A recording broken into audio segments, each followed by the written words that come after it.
ఓం మహాగణాధిపతయే నమః. ఓం గురుభ్యో నమః. ఓం శ్రీమాత్రే నమః. పరమేశ్వర స్వరూపమైనటువంటి జ్యోతిష, వాస్తు మరియు ఇతర అనేకమైనటువంటి శాస్త్రములను మనకు అందించినటువంటి మహర్షులకి నమస్కారం. హయగ్రీవ హయగ్రీవ హయగ్రీవేతి యో వదేత్ తస్య నిస్సరతే వాణీ జనుకన్యా ప్రవాహవత్.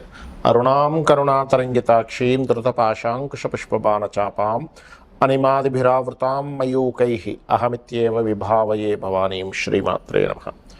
మనం ఈరోజు చెప్పుకోబోయేటువంటి అంశం ఏమిటి చూసుకున్నట్లయితే, సూర్య భగవానుడు మకర రాశిలోకి మకర సంక్రమణం 14 జనవరి ఉదయం 8:56 ప్రాంతంలో మారనున్నాడు.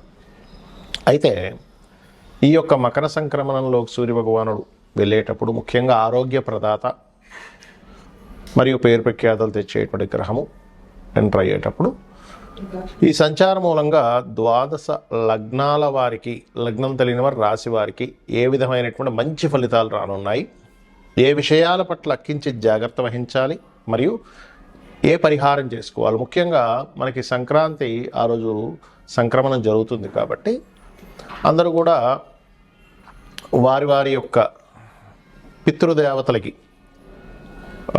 తాతలకు, తండ్రులకి ఇట్లా ఉంటారు గతించిన వారికి స్వయం పాకం ఇస్తూ ఉంటారు. అందులో ప్రత్యేకంగా మీకున్నటువంటి సమస్య బట్టి ఎటువంటి పరిహారం, ఎటువంటి దానము చేసినట్లయితే ఆ సమస్య శాశ్వతంగా తొలగిపోతుంది అనేటువంటి విషయాలు మనం ఇప్పుడు తెలుసుకుందాం.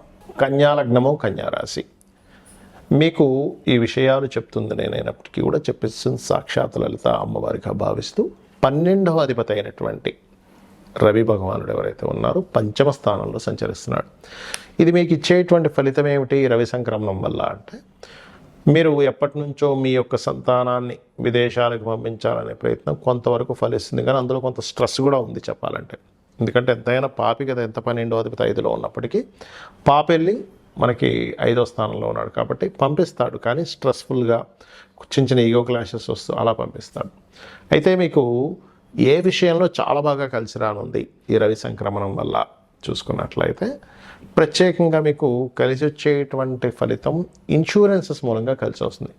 ఏజెన్సీగా మీరు పనిచేస్తున్నారు అనుకోండి, ఇన్సూరెన్స్ ఏజెంట్ కాదు, ఎనీ ఏజెంట్, వాటి మూలంగా కలిసి రావడము, లేదా మీరేదైనా ఒక మీ కంపెనీకో, ఫ్యాక్టరీకో, మీ వస్తువుకో, దేనికో దానికి ఇన్సూరెన్స్ చేయించుకుంటారు. అట్లాంటివి ఆకస్మికంగా వాళ్ళు ఓకే చేయడము, మరియు పూర్వీకుల ఆస్తులు ఉంటాయి, తాతగారి ఆస్తి, అందులో ముఖ్యంగా తాతగారి ఆస్తికి సంబంధించినటువంటిది ఏదైతే మీకు ఉంటుందో అది కాస్త త్వరగా మీకు క్లియర్ అవ్వడము, దానికి సంబంధించిన విషయంలో చిక్కులు ఏవైతే ఉన్నాయో ఆ చిక్కులు క్లియర్ అవ్వడం అనేటువంటి చాలా స్పష్టంగా వచ్చేస్తుంది. మరి జాగ్రత్తలు ఏం తీసుకోవాలి? ముఖ్యంగా ఇక్కడ మార్కెటింగ్ రంగాల్లో ఉండేటువంటి వారు ఎట్టి పరిస్థితుల్లో, ఎందుకంటే లగ్నంలో కేతువు కూడా సంచరిస్తున్నాడు, లగ్నకేతువు పర్టికులర్గా ఉన్న ఉద్యోగం నుంచి మారిపోవాలి అనేటువంటి ఆలోచన ఇస్తూ ఉంటాడు పంచమంలో. ఎందుకంటే ఇక్కడ వ్యయాధిపతి పంచమంగా దాన్ని వదిలేయాలనేటువంటి ఆలోచనలు ఇస్తూ ఉంటాడు. కాబట్టి మీకు ఇంకొక అవకాశం లేకుండా పొరపాటును కూడా మీరు ఉన్న ఉద్యోగాన్ని వదలకండి. ధన సంబంధించిన విషయంలో, ఎవరికైనా మనీ మ్యాటర్స్ విషయంలో కొంత జాగ్రత్తగా ఉండండి. అందులో ముఖ్యంగా ఫ్రెండ్స్లోనే కొంతవరకు చూడండి అప్పులు ఇస్తూ ఉంటారు, అటువంటి వాళ్ళతో కొంచెం అప్పులు ఇవ్వడము, లేదా వాళ్ళకి వాళ్ళ దగ్గర నుంచి అప్పులు తీసుకునేటువంటి విషయంలో ఖచ్చితంగా జాగ్రత్తగా ఉండండి. మరియు మీరు స్వయం పాకంతో పాటు ఉలవలు, కందులు, బెల్లము కూడా దానంగా ఇవ్వండి. అన్ని విధాలా మీకు బాగుంటుంది. చాలామందికి జాతచక్రం ఉండదు, డేట్ ఆఫ్ బర్త్ ఉండదు, టైం ఉండదు, కానీ మేము ఏదో ఒకటి చేద్దాం అనుకుంటున్నాము. మరి పర్టికులర్గా తీసుకోవాల్సిన జాగ్రత్తలు కానీ ఏం తీసుకోవాలి అంటే, సహజ జాతక చక్రం అంటారంటే, మీకు అందరూ కూడా ఇప్పుడు ఉండేటువంటి రవి సంక్రమణం దేని మీద ఎఫెక్ట్ ఎక్కువ చూపిస్తుంది? మకర రాశిలో దశమ కేంద్రంలో ఉన్నప్పుడు అందరూ జాతకం ఉన్నా లేకపోయినా ముఖ్యంగా తీసుకోవాల్సిన జాగ్రత్త అగ్రిమెంట్స్ ఒకటి, వివాహ సంబంధించిన విషయాలు ఒకటి, లాభ అంచనాలు వేసేటువంటి విషయంలో పర్ఫెక్ట్గా తీసుకునే జాగ్రత్తలు తీసుకోవాలి ఒకటి. అలాగే మరి జాతచక్రం లేదండి, నేనేం దానం ఇవ్వాలి? ప్రతి ఒక్కరు ఇవ్వాల్సిన దానం ఏమిటి అంటే, మీ సమస్య బట్టి ఉంటుంది స్వయం పాకంతో ఇవ్వడం అనేది. ఇప్పుడు ఉదాహరణకి ఎప్పటి నుంచో ప్రమోషన్ కోసం ఎదురు చూస్తున్నారు, కానీ అవ్వటం లేదు. ఎప్పుడు ఏదో ఒక ఆఫీస్లో లేనట్లయితే కొంతమందికి చూడండి ఎంత పర్ఫెక్ట్గా జాబ్ చేస్తున్నా బాస్తో ఇబ్బంది ఉంటుంది. ఎందుకంటే మీ పక్కన ఉండేటువంటి వారు మిస్కమ్యూనికేట్ చేస్తుంటారు బాస్కి. మీరు బాగా వర్క్ చేస్తున్నా కూడా ఏమంటే అతను పెద్దగా వర్క్ చేయట్లేదు, ఆయన తీసేయడం బెస్ట్, అలాగా ఇలాగా. ఎందుకంటే వాళ్ళకేదో సంథింగ్ మీ మీద జెలస్ ఉంటూ ఉంటుంది. అంటే మీరు బాగా పనిచేస్తున్నారనో, లేకపోతే మీరు చేస్తున్నటువంటి దీనివల్ల వాళ్ళని తొక్కేసి మీరు పైకి వెళ్తారేమో అనేటువంటి ఒక జెలస్ రిలేటెడ్ సంబంధించిన కొంతమంది ఉంటారు. అలాంటప్పుడు మీరు ఈ మకర సంక్రమణం జరిగే రోజు కనుక మీరు స్వయం పాకంతో పాటు గోధుమలు కనుక దానంగా ఇచ్చినట్లయితే పితృదేవత అనుగ్రహం మీకు మంచి పేరు ప్రఖ్యాతులు తెచ్చేలా చేస్తుంది.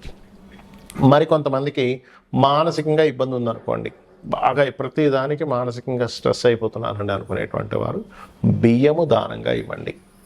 బియ్యం దానంగా ఇవ్వండి. అదేవిధంగా గోవులకి బియ్యపు పిండి తినిపించండి. బెల్లం కలిపినటువంటి బియ్యం పిండి తినిపించండి. బెల్లం, తురిమిన బెల్లము ప్లస్ బియ్యం పిండి. ఇందాక నేను మీకు చెప్పినట్టుగా ఒకవేళ మీకు పేరు ప్రఖ్యాతలు రావాలంటే గోవుకి గోధుమ రవ్వ తినిపించండి, ఖచ్చితంగా బాగుంటుంది.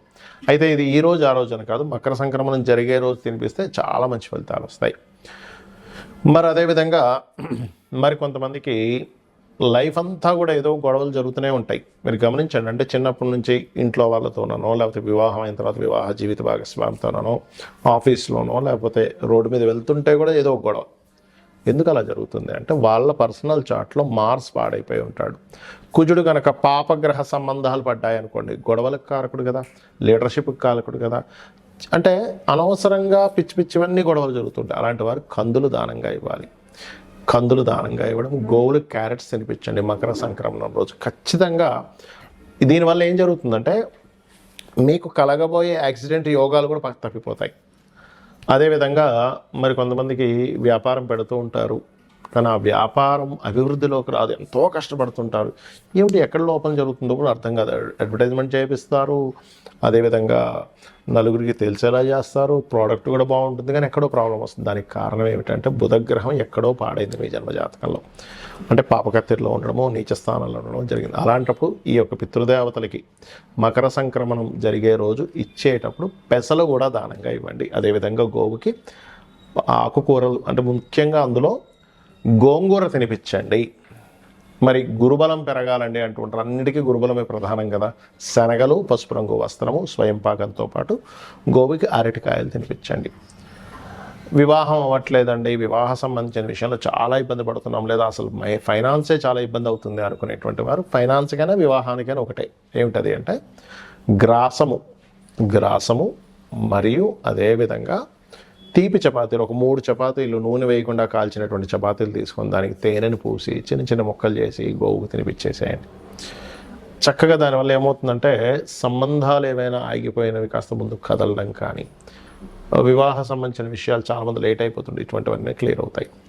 ప్రతిదీ ఆలస్యం అవుతుంది, రోగబారిన పడుతున్నారు. ఇంట్లో కొంతమంది చూడండి, ఇంట్లో ప్రతిసారి ఏదో ఒక రోగంతో ఇబ్బంది పడుతూనే ఉంటారు. తండ్రికి తగ్గిపోతే తల్లికి, తల్లికి తగ్గిపోతే అక్కకి, చెల్లికి, అన్నకి, తమ్ముడు, ఎవరికో ఒకరికి, ఇంట్లో ఉండే రిలేషన్స్కి ఎవరికొకరికి ఏదో ఒక హెల్త్ ఇష్యూస్ వస్తుంటాయి. దానికి కారణం ఏమిటంటే గృహ సంబంధంగా కొన్ని దోషాలు ఉంటాయి. వాస్తుపరంగా వాయువ్యం కానీ ఉత్తర ఈశాన్యం కానీ పాడైంది అనుకుంటే మీ జన్మజాతకంలో రోగకారకుడు మరియు శని కలిసి ఉంటాడు. అలాంటప్పుడు దీర్ఘ వ్యాధులు, అంటే ఒక రోజులో ఒక పట్టాన పోవవి, అలాంటివి ఇబ్బంది పెడుతుంటారు. అలాంటి వారు నువ్వులు, లేదా మీకు దగ్గరలో ఆలయంలో ఉన్నట్లయితే శివాలయంలో అక్కడ నూనెని దానంగా ఇవ్వండి. మరి అనవసరమైన భయాలు ఉన్నాయండి అని అనుకునేటువంటి వారు మినుములు దానంగా ఇవ్వడము, గోవులకి 4 ఉండలుగా లడ్డూలుగా తయారు చేసి బెల్లముతో 4 ఉండలుగా తినిపించడము. ఆటంకాలు ఎక్కువగా జరుగుతున్నాయి అన్నప్పుడు ఉలవలు దానంగా ఇవ్వడము మరియు గ్రాసము గోవుకు తినిపించడం చేయండి. ఖచ్చితంగా గోవులో సకల దేవతలు ఉంటారు, అందులో ముఖ్యంగా అమ్మవారి స్వరూపంగా చెప్తూ ఉంటారు. కాబట్టి ఆ యొక్క అమ్మవారి యొక్క అనుగ్రహం మీకు పరిపూర్ణంగా కలగాలని ఈ మకర సంక్రమణం జరుగుతున్నందుకు అందరికీ కూడా సంక్రాంతి శుభాకాంక్షలు తెలియజేసుకుంటూ అమ్మవారి అనుగ్రహం పరిపూర్ణంగా కలగాలని మరోసారి కోరుకుంటూ శ్రీమాత్రే నమః.